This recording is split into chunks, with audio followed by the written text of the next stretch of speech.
YouTube community, Jenny Jamball fans, random people on the internet. My name is Giggens, and I'm here today. I'm joined by my beautiful fiance, Miss Jenny Jamball, content creator, Beach Boys fanatic, music lover, sweetest person in the world. Jenny, thanks for being on the show on What's Your Spin. Hi. Thank you for having me. I'm excited. It's always an honor to be chatting with you, so especially on this platform. So hi everyone.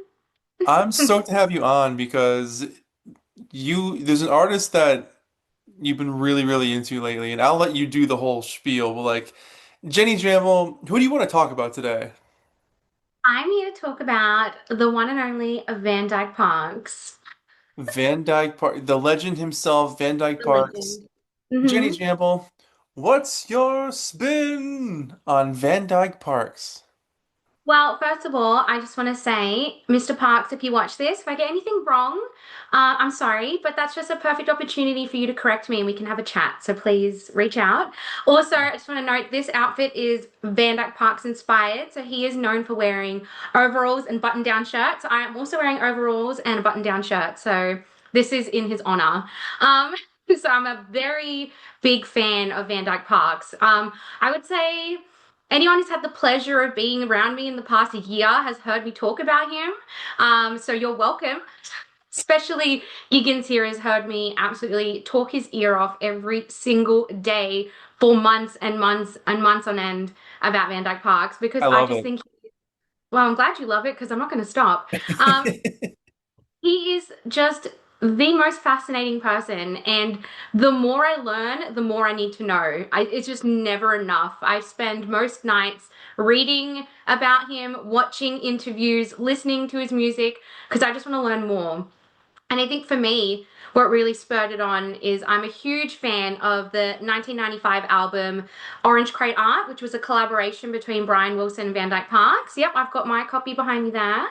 And that, I heard that album when I was really young, because I was born in the 90s and I remember listening to it with my dad and I just was so drawn to the sound because it was unlike anything I'd ever heard before. And more recently, I've just kind of like I want to know more about him. Like what's the story? Because I feel like a lot of people it's just like, oh yeah, Van Dyke Park's the guy who did Smile, and it's like, yeah, okay, and he did a lot more. I know Smile is a masterpiece. We get that. It's been spoken about. We can move on. There's a lot more to explore with Van, and I am just in awe of everything that he does. It's just so amazing. So, you've been a good point about the Smile connection. So, Mm. for Beach Boys fans, you know the Van Dyke Parks Brian Wilson story with Smile, and you might know a little bit of the Orange Tree Art story. What is it about Van's music outside of his work with Brian that draws you in? Because for a lot of people, his music either doesn't make sense or it's like really on the fringes or it's about subjects that they would have never thought a song could be written about. What draws you into his music? Because I feel like with the Smile Connection and Orange Crate Art, Brian's there as the gateway. So Yeah. without Brian being a part of it, what keeps you coming back to discovering his work and digging so deep into it? Think each time you listen to his music, you hear something else. And I think that's a very rewarding listening experience as someone who enjoys music to be able to listen to something. And I'm not even kidding, like for months on end, I've been listening to his music literally pretty much exclusively. And I'm not tired of it because each time I hear it, I hear something else, or I know that there's a certain part coming and I'm like waiting. I'm like, oh my God, I can't wait for like 1 minute 36 in this song. This is the best part. Like I just get so excited because it's just so unique and so special. And in all the interviews I've been watching with Van Dyke Parks, I can get the sense, and I kind of suspected this, but to hear him speak about it has been so interesting that he is a true collaborator in every sense of the word. Like Hmm. he truly mutually wants to collaborate with people. That is just what he wants to do. And there was this word that he used in an interview I watched recently, which was mutual empowerment. So when he works with someone, very rarely does he create on his own. It's about being with other people. Hmm. Even his solo albums, there is a huge cast of amazingly talented musicians who play with him, and he respects them. There is a mutual respect there, and he gets something from each of those people, and he makes that the highlight. So every person is playing to their strengths. And that's just what makes it so beautiful. So that term mutual empowerment, he said that's what made Brian Wilson a genius, mutual empowerment, because you work with somebody not for what they can do for you, but what you can do for each other. And that is what makes the music so special because he's playing into everybody's uniqueness. And it's just so, it's such a joy to hear it. And also, the subject matter is so fascinating. At first I was like, this is goofy. Why is he singing about, someone from 1912? Like, I don't understand this. These all very historical references throughout his music. But the more I dig in, I understand why he sings about these things because, you know, and I could be wrong. I don't know Van Dyke Parks personally, but he is a man for the people. He is very socially focused. He's very political. He wants better for the people. So all of his subject matter on his songs kind of focus on that. And it's really fascinating to learn more about him through those lyrics, and just kind of get a sense of what he believes in and what's important to him. And plus, the music sounds great. Like, give it a chance. I think it's fantastic. Love it. You mentioned that like he likes to work with people as a mutual appreciation society of cheering each other on. His music is so unique and distinct, and it plays with different chord structures and patterns that, a lot of it is kind of common stuff, but a lot of it is very uncommon, like song Mm, titles or a lot of the stuff from Discover America. But he does have people playing with him. He's not playing all the instruments himself. mm. So, where do you think his music stands in terms of like pop culture, where like when you put on a Van Dyke Parks album, where does it take you and what do you get from it that you wouldn't get from anything else on the radio that you put on? Like what's kind of your what does your gut say when you hear a Van Dyke Parks album and you're like, wow, I went somewhere different with this. Like what's your reaction to like when you play his stuff? I just know that it's going to take me on a journey, and that's what I want. I don't listen to, like, you listen to music for fun, and this music is definitely fun, but it takes me to different places. I can really hear like different sounds and different kind of things that he's trying to communicate in his music. And like structurally speaking, I don't really know a whole lot about that kind of stuff. I mean, I did play clarinet when I was very, very young, but that is all gone out of my brain now, so I can't remember a lot of the structural elements of that. But in hearing him speak in a lot of interviews, I know that that's something he really, really values, and he does like to play with a lot of a lot of different sounds. In particular, string arrangements. That's like his thing. He Yeah. loves his string. And there's this very special thing that he does, which is he uses a minimum of three strings, minimum. Like he will not take anything less. And in this most recent interview I watched, he said he will do like three strings, like three lines of strings, but with like nine different types of string instrument playing to that. So it's like, it's so complex. You could just pick one layer of that and listen to that and appreciate it. But to hear it all combined together, it's like, how does someone's brain work that way? Like, it's truly fascinating. And because like I said, he plays to each musician's strengths. You're hearing the best of that person in every song. You're hearing the absolute best that they can be. And that's what I love about Van Dyke Parks. He knows what people are good at and he brings that out of them, which is why I love Orange Crate Art so much. Like he knows Brian's voice. Like he knows what works. Yeah. He made it work. And that's why Brian is singing backup on all the songs as well, because his voice is the instrument. Like that is all you need. And it's just like he knew, especially that 90s Brian sound, he just knew how to take it out of him. And there's so much joy on that album. There's so much joy in all the albums he makes because they're just great. I could talk about this for hours. I really could. How would you describe Van's sound? I don't really think you can describe it. I think I know, the it's best way to hard. describe it is it's not commercial, and he knows that, and that's why it's good. You're not going to get the sound that you're expecting. Whatever you're expecting, it's not that. Just Yeah. take that thought out of your mind. It's unexplainable. But I guess if we're going to reference the type of sounds that he uses, he's heavily influenced by steel pan and calypso music. So there's a Hmm. lot of that throughout all of his albums. It might not be heavily focused from start to finish, but you'll get hints of it throughout every album he makes. There's also other things like art pop he's been referenced as, baroque as Broke. well. Yeah, sure. Um, just folk as well. He started as a folk musician very, very, very early on and would play in clubs across the West Coast. And, that's how he kind of got his in with all these big musicians. And he became quite an influential part of that early scene of like folk music along the West Coast there. So it's really interesting to see how his sound is developed. And he gives it his all. It's very interesting. Each album is different to the last, and they're good for equally meaningful reasons. Absolutely. And, going back to his first album, Song Cycles, was that 67, 68, somewhere in there? Yeah, 67, I believe. Yeah. He was so young at that point. And, Yeah. I was playing that album again recently. I haven't heard it in a long time. How do you write stuff like that? Because it's not, I mean, for being young, we've all been 22, 21 years Yeah. old. And if you've ever written a song at that age, it's like, I like this person, they make me feel happy.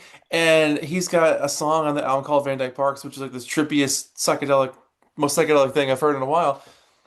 Do you know kind of like why his style is so distinct and different? Is it natural to him, or do you think he wanted to create worlds that just didn't exist? Think it's a mixture of both, and it's no doubt it comes naturally to him because he has the work behind him to prove it. Yeah, Everyone he works with, you get a sense of his sound, and he's worked with a lot of people. That's another thing that like bugs me because it's like, oh, he worked with Brian. Yes, we know, but he's worked with so many other people. It's insane when you really like look at the list. It's like, holy smokes, like yeah, he's been everywhere, and he is so generous with his time. Like he doesn't often turn down opportunities. He sees everything as an opportunity to develop and to make something new. But yeah, I just that album in particular, Song Cycles, it's like I could not make something like that at that age. I couldn't make something like that now. I don't think I'd ever be capable of that. And he was given an unlimited budget by Warner Brothers to make that. So that's why I mean, I'm sure he would have done it without that, but that definitely was an advantage. And, he ran with it and rightly so. And, it's critically acclaimed. Like when it came out, people were like, whoa, yeah, what is this? I yeah, wouldn't say commercially it was super successful. Out of all of his albums, I would say aside from Orange Crate Art, of course, I would say that's his most commercially successful album. yeah. But yeah, like people just knew there was like this is something different with this man, and he is very heavily influenced by poetry as well. So that's where a lot of his words. If you listen to his words, it's just like it is like poetry. It's just It's you art. would never. I still don't understand half of it because I'm like I need to really sit with this one song and really look at the words. But there's a particular poet that I know he's heavily influenced by, which is hopefully I get this name right, Lawrence Ferlinghetti. And he was very, very big in the early 50s in creating like the revolution in the literary revolution in California. He was so big in like pushing that. He was very socially focused. He was a social justice advocate in that time. And then he has been credited as developing the early starts of beat poetry as well, which is we know beat poetry is like it's punchy, it's hard, it's rough, it's Yeah. exciting, emotional. It gives you something. So just knowing that those are some of his influences, it's like it makes sense when you listen to his music. It's like you understand what he's trying to do. So he wears his influences on his sleeve, but he's also super creative in his own Yeah, right. absolutely. When you first heard Orange Crate Art as a kid, did you know about Smile at that point, or was Orange Crate Art kind of your Brian and Van Dyke for a while until you heard about Smile? Look, like my dad he is a big Beach Boys fan and he would play all the music growing up. So I definitely had heard elements of Smile before that point, but I didn't know like, oh, that's Smile. Like I didn't Right. have that awareness yet. I was so young. I just knew that's a Right. Beach Boys song. I like it, you know? Cool. But But like with Orange Crate Art, like I remember, and Giggins has heard this story before, but the first song I remember hearing, or I recall hearing is Hobo Heart, and I just remember thinking, what is a hobo? Because we don't use that word here in Australia, and like I'll never forget that. Just like hearing that song, I'm like, huh, it's really interesting. And years later, it's still stuck with me. Like really has stuck with me. you Yeah. know? What Yeah. what's your takeaway with Orange Crate Art? Because you mentioned before like Brian's voice in the 90s sounding a little bit different, and obviously having done pretty much everything, and Brian walked in and did the voices. What's your take Mm. on it, and what do you think is the sort of public reaction or public sort of where do they hold the album in their consciousness when they think about Brian and Van together? People think about it, which really I that upsets me a lot. And I know that, and again, I don't know Van Dyke Parks personally, but from what I've read online, he was pretty disappointed when the album came out because they worked on this thing for 2 years, and that was just like their actual recording, like the music itself. Van had already written and then he brought and the lyrics and he brought Brian in. So like this was a really big passion project. And also thinking of the weight of this album. The last time that they had truly collaborated together was Smile, which remained unfinished. So to come back together after something so intense, that's like a key moment, a really key moment in both of their careers. Yeah. So it's I just wish people thought about it more, And when you said like where do people hold it in their consciousness, I just don't think they do, which breaks my heart because I am such a passionate listener of this album, and I know that it's definitely an ode to California, is what it's been called. Yeah. And as an Australian, I have very limited knowledge in California, so I've been trying to scrub up on that. But I know that it was meant to kind of be a reference to life before life got hard. So, there's songs on there like Hold Back Time where it's talking about like a family that, they have children and like, they've got a nice old house and it's kind of falling apart and they're saying like, oh, hold back time, let's not think about tomorrow. Like, let's sit in this moment here. And then you've got songs like Summer in Monterey, which is talking about renting a summer house and going and staying there over the break. Like those are things that were heavily focused on, around the 50s and 60s, but we've kind of lost that with the stresses of life, not being able to afford it. So when you listen to it through that lens, it's very nostalgic. And the biggest takeaway for me is they were friends, good friends, and that's what I hear on this. I hear the friendship, I hear the connection, I hear the community, I hear all the years of their friendship on this. And if it's any testament to the album, I read last night on the liner notes for this 20th anniversary reissue that's remastered. Brian said that working with Van Dyke Parks and Orange Crate Art was one of the highlights of his career, like absolute one of the highest points in his career. So when you think about that, it's impossible to not love this album. This should be very highly ranked in any Beach Boys fans, list of albums that they should care about in regards to Brian. It should be high up there, and I wish that more people would take the time with it because that's what you need to do. Van Dyke Parks' music does take time, but it's so valuable and rewarding when you take that time. Like you will not regret it. You will not regret it. That's a good point because I remember I first heard that album. I think I was in college when I first heard Orange Crate Art, and so I was like 20, 21. It didn't make any sense to me at that point. I thought it was like No. goofy, silly movie music, and I was like, "What is this? This doesn't make any sense to me." I couldn't connect to it at all. And then over the years, as I've played it and as I've matured and grown up, I've been like, "Oh, now this make oh that song's really cool. That song's really cool." I think Van Dyke just makes music for people that need to have some sort of level of intelligence to understand. Yeah, He doesn't make music that's necessarily easy to digest. But that being said, Orange Crayon is loaded with hooks. I mean, really. he's a super melodic guy. When you, so I would be remiss if we didn't talk about this one particular album. Tell me about Moonlighting and what that record means to you. God, I love that album. Sitting right here, I got that from yours truly right there, which is a promo copy, which is just chef's kiss. Love that.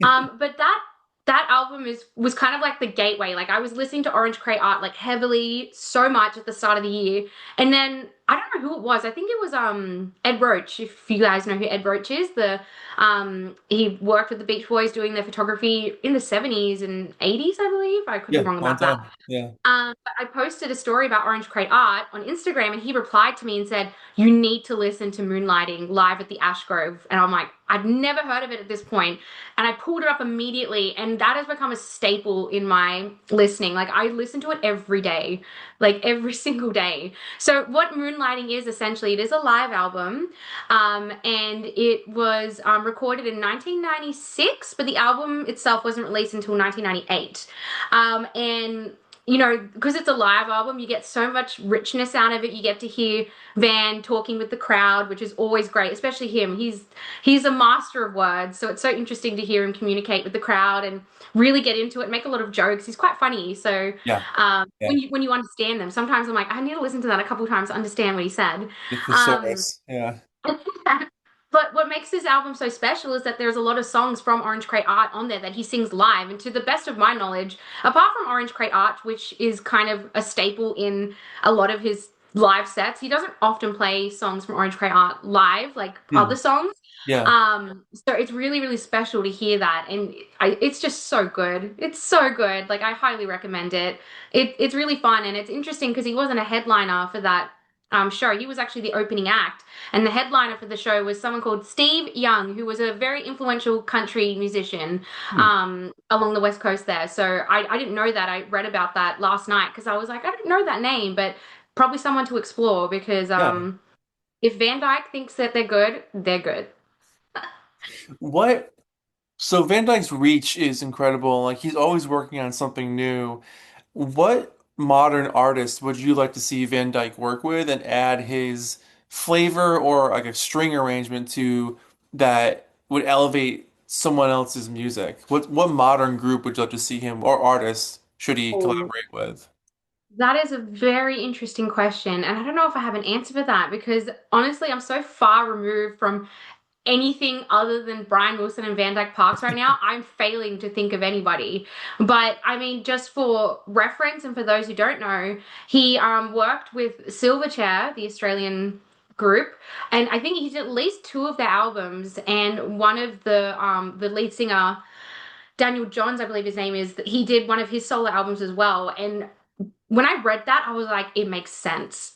It Yeah, makes sense now. Like I hear it straight away. I was like, yes, like that's what he does. But I know that Van is really focused on doing more like string work right now, like but not with so much lyrics really. It's mostly just strings and things. yeah, But honestly, he could work with any artist and turn it to gold. And I think that's the really amazing part, a sign of a good artist.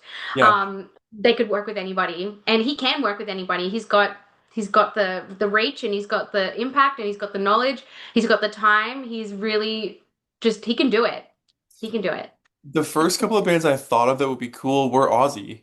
Like Hiatus Really? Coyote would be Oh, perfect. hiatus coyote. Yeah, Like, absolutely. He would and take them, elevate them. yeah, honestly, and King Giz. Yeah, Like I could see him doing absolutely. like cool string arrangements, like a weird rock track. But Hiatus Coyote, like they're such a far out group. I think that his string arrangements would blend perfectly with how kind of weird their stuff is. Um, Absolutely. yeah, Aussie artists, you can't go wrong. Can't go wrong. Could be Um, biased. couple more questions for you, Miss Jambal, as we Yeah. start to near the end of our What's Your Spin episode. Um, do you have a favorite album by Van Dyke Parks, or do you think that, how do I word this? Do you think your favorite album will change the more you discover his work and dig deeper into it, or do you think your favorite now will kind of be a constant? Definitely going to change. I know that because like it's already changing, you Yeah, know. yeah. So the one I'm really digging at the moment is Discover America. So so good. Oh my God. What do you Truly amazing. what do you like about it? What kind of grabs you about that one? Just takes you to a different place. Like there's so many, it's like I don't think there's any original songs on there, like Van Dyke Park originals, but he takes songs and makes them 1000% his own. And No, what's yeah. really interesting about this album in particular, it's songs from like the 20s and 30s. So often some of them don't even have a credited artist at all. So they've Wow. now been kind of credited to arranged by Van Dyke Parks because Yeah. there isn't really any original creator for these ones because they're so, for lack of a better word, old, you know? Yeah. Um, and I read somewhere, and I don't know if this is true. Apparently, in a 1997 interview that Brian did for Orange Cray Art, he said that Discover America was his favorite album, one of his favorite albums. So Whoa. if that's not a push, if Jenny Jamball and Brian Wilson are saying this is the best, if that's not a push to tell you to listen to it, I don't know what is. But he just puts such a a flair on it. Like last night when I was listening to that, I was listening to the album and I was like, I'm gonna write down all the songs that I like. And I was writing down every song. I'm like, okay, this is pointless. Like, why am I doing this? Like, I love all of them. But I think my favorite song is the first song on side two, which is called Acapella. Hmm. Love that. Yeah, And yeah, then towards the end of side one, FDR and Trinidad. Love that. But the whole album itself is just so fascinating. And there's a strong calypso steel pan sound on it. So if you're not a fan of that, who cares? Listen to it anyway because it's good. But just putting that out there that it does have that feel to it, but it's just fascinating. And like I find myself like humming some of the words and things. Like even now I'm thinking that there's a song on there called G-Man. I think it's the last song on side two, and I'm like I'm playing it in my head right now. I'm like, oh, it's so good. So good. I just love it. It's amazing. What do you think is Van Dyke's musical legacy? It's timeless. Like I put him on the same level as Brian, like Yeah, he's someone we're gonna look back 100 years from now and be like, there's never gonna be anyone else like him. Like sure. it's like no one else will be able to do what he does. And I don't think he knows that. He's very humble, Yeah, In a lot yeah, of interviews that he does, he kind of just says like, like I'm just a guy, and I'm like, you're not though. Like you're really not. You are like I just his legacy will be endless because first of all, he's worked with so many people. He's had such a long career, not just in music, but he's been in film, he's yeah. been in all these other things. Like he's touched every little part of artistic life. So, and we're better for it. We really are. Like we can learn so much from him, and I just think anything he touches turns to gold. Anything. And just to think he did the Brave Little Toaster soundtrack, like he plays on Kokomo, like He he's does. been literally everywhere, He's been and all over the place. he's shown up in so many places. I don't think people realize his reach to pop music. He's Mm. been on so much. Yeah. Um, Last question, Miss Janie Jambal, about Van Dyke Parks. If an alien from outer space came down, knocked at your front door, and said, "Jenny, what's the first album I should listen to get into Van Dyke Parks' music?" What would it be? God, that's hard because I I would say for the average listener, so the alien, I guess Orange Crate Art would probably be the most accessible. Yeah, But I don't necessarily think it's the best. Like I love it, but I think, and ask me this next week and I'll change my mind. But I truly, I think know. That's yeah, Discover America is up there. Like I know Song Cycle from 67 or 68 is like considered like the cult classic, but Discover America gives you a piece of everything, a piece of every kind of influence that he has. And I think that's what makes it really special because like it's like the album title says, Discover America. You're discovering different sounds in his catalog. You're not just getting that one sound, you're yeah. getting all different little flavors. So that would be my pick. If you're in Australia, this album is not on streaming, unfortunately, so you'll need to look it up on YouTube or do what I did and source your own copy, which is what I highly recommend. Please get a Yes. copy. But it is phenomenal. Huge fan of that album. Well, I'll do a bonus question. If you could say anything to Van Dyke right now, like let's say he watches this video, what would you Oh say to my him? gosh. Thank you for changing my life, truly, because I feel like I, for a while, I feel like I enjoyed music. And I always will enjoy it, but I kind of lost it for a while. I was just kind of listening to stuff and not really deep diving, and discovering his music has completely reignited that passion and has given me something to really work towards and to learn about. And I love to learn. As an educator, as a teacher, I love learning. And that's the gift he's given me, the gift of education, the gift of mystery, the gift of wanting to discover something cool and being able to talk about it all the time to anyone who wants to listen. So that to me is pretty life changing. To be able to get that kind of excitement back into your life is really special. So I'm super thankful. And if he watches this, Van the man, I appreciate you. You're amazing. And I think an interview should happen. I think Jenny Jambal should interview Van Dyke Parks. So Please. For the everybody in the 30th comments, anniversary. It's a 30th anniversary of Orange Crate Art this year. I, put myself out as tribute to do that interview because I don't think you'll find a bigger fan of the album than me. Like, I truly, you won't. I think everyone in the comments who's gotten this far in the video, you should just write the words uh, Jenny interview Van Dyke and flood the comments with that because we want to put it out to the universe We're for it to manifesting happen. it. We're Yes, manifesting it. manifesting it. Yes, Jenny Jamball, thank you so much for being on the show called What's Your Spin? This was your spin on Van Dyke Parks. I would say a really underrated, very. fascinating artist. Um, where can people find you online? You can find me on Instagram at Jenny Jamball. I post about the Beach Boys literally every single day. I love the Beach Boys, and now I post about Van Dyke Parks every single day nearly. So you can find me at Jenny Jamball on Instagram. I'm on YouTube, but I don't post anything. But you're more than welcome to subscribe to nothing, but that's fine. But Instagram is where you'll find me. I'm a huge advocate for everyone's welcome. You can all come in. We can all talk about music. I'm never going to judge you. I'm never going to be like, oh, that's a bad take, because that's what makes music interesting, being able to have differences of opinion. And, that's cool. That's awesome. I'm sure most Yep. people aren't as huge fans of Van Dyke Parks as me, but hopefully you can learn from me and get something from it. So at Jane Jamball, you can find me there. There you go. Well, Yep. everybody, thank you so much for watching. This has been another amazing episode of What's Your Spin, a really special one because my fiance is on the show. And I'm really glad you guys are all here watching and digging the series so far. It means a lot that you're here. So thank you so much for watching. We'll catch you guys in the next episode. Take care of yourselves. Bye bye.